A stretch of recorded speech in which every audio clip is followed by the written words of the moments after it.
I'm Air Force Major Paul Max Moga from Air Combat Command's 1st Fighter Wing, and I fly the world's most advanced combat fighter, the F-22 Raptor.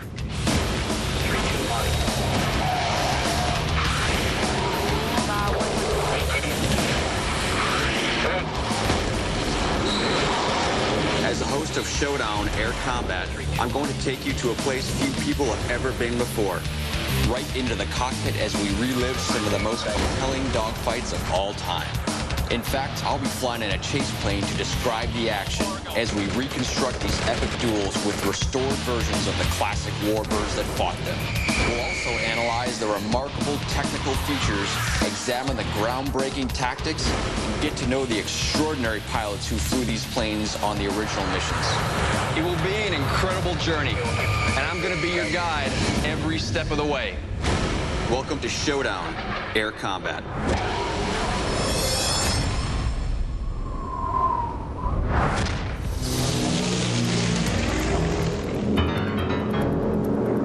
A huge twin-engine P-38 fighter yanks and banks through a massive furball.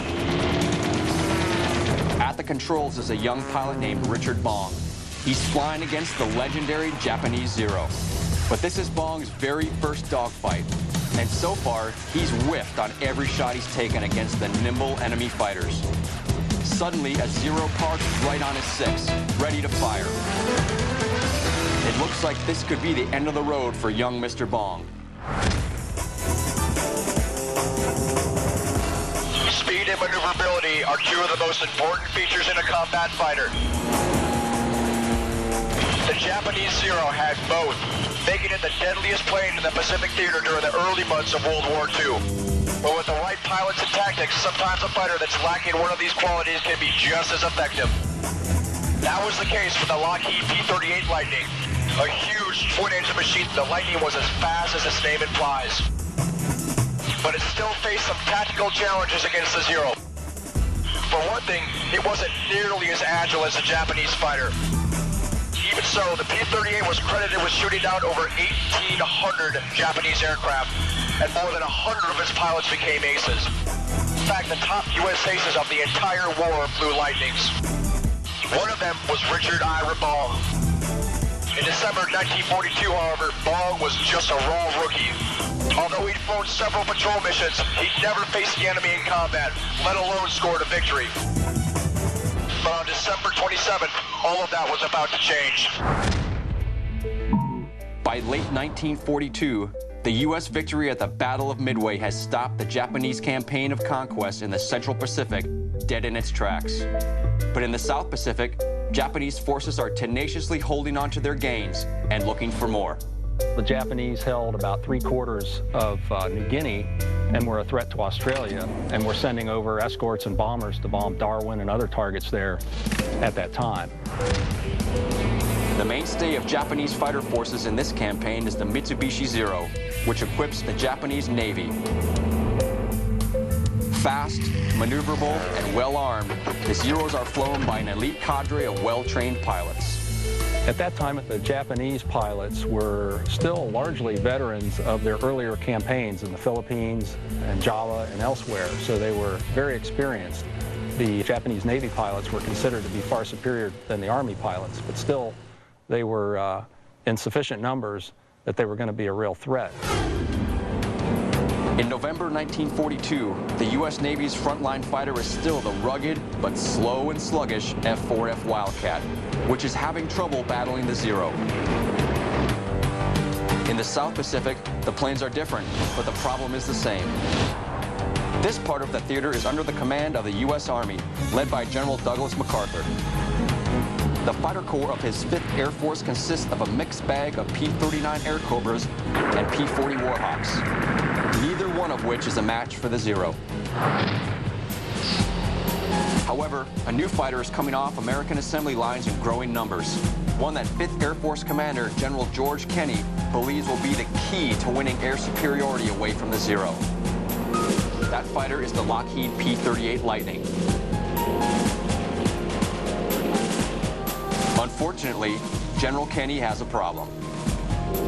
The Allies had a strategy at that time of victory in Europe first, so he wasn't able to get them in the numbers he wanted.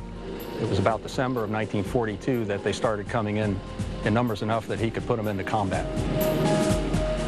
It quickly becomes apparent that the P-38 is a winner.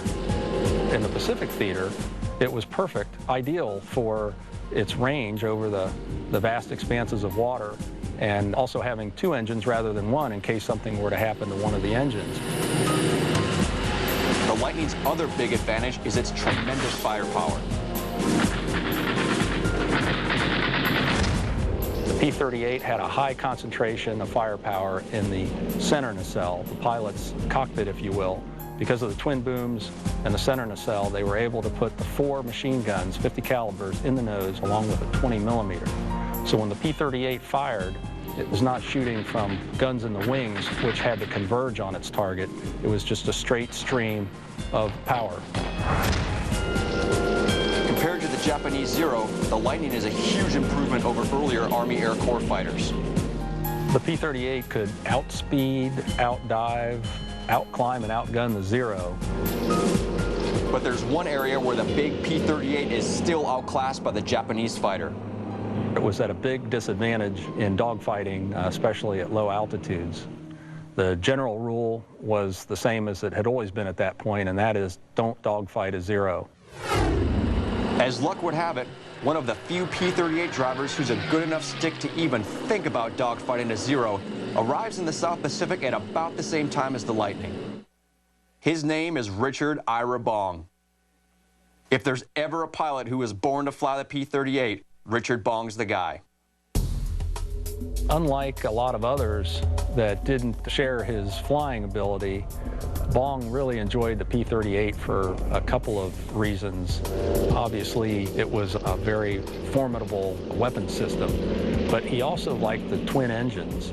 Although some people saw it as too big and unmaneuverable, he actually found that it could do some tricks that other single-engine aircraft could not. For instance, to turn tightly, you could cut the throttle on the engine you wanted to turn in the direction of and boost the throttle on the other one and literally spin the airplane around, he said, almost as if it was on a pivot. And in combat, that was a pretty good trait to have in an aircraft. Yet despite all the Lightning's outstanding qualities, the Mitsubishi Zero is still master of the skies in the Pacific, at least in late 1942. Can Bong and the P-38 smoke the Zero during their dogfight on December 27th? Let's see if a technical analysis of the two planes can give us any clues. The Lockheed P-38 Lightning is 37 feet 10 inches long with a wingspan of 52 feet.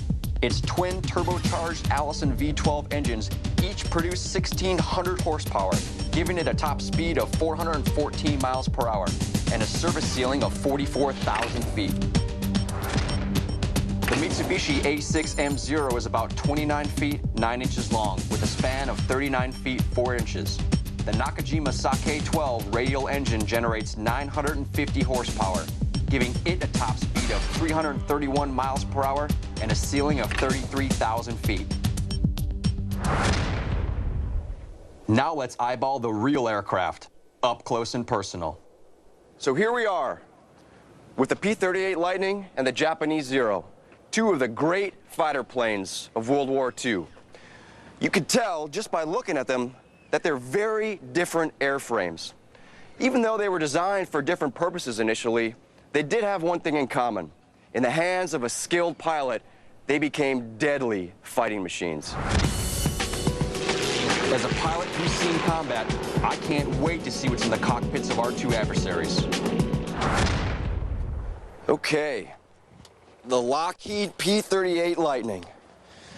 I can tell you one thing before I even sit down. Difference number one is the fact that we now have a yoke instead of a stick. So that is definitely not traditional for an aircraft of this type during this time frame. Most of the time you find a yoke in a bomber or a heavy transport aircraft, certainly not in a fighter. So they've got a yoke in the 38 to drive the control surfaces and to fire the weapons.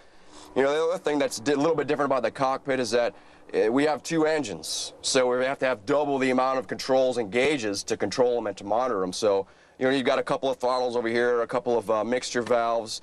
Other than that, the cockpit is really nice. It's in great shape. It's really roomy, you know, even for a big guy, I would think. The Zero has a more traditional single-engine layout, but like the Lightning, its cockpit is also surprisingly roomy. Wow, okay, so how cool is this? An original Zero cockpit. And I guess one of the easiest ways to tell it's original is by the fact that almost all the gauges are still labeled in Japanese. The cockpit itself is fairly comfortable. You got plenty of room, shoulder room and headroom. The visibility looks like it's really nice out the sides and the back and out the front as well. You know, for a general layout, it's got the stick in the middle to control the surfaces and fly the plane.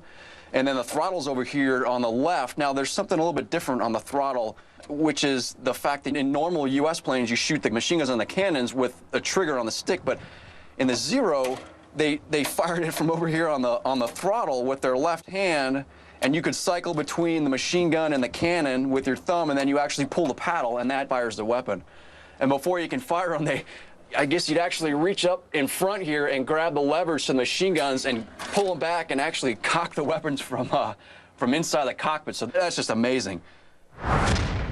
Just sitting in the planes, it's hard for me to see how the big twin-engine P-38 can possibly dogfight effectively with the lighter and more agile Zero.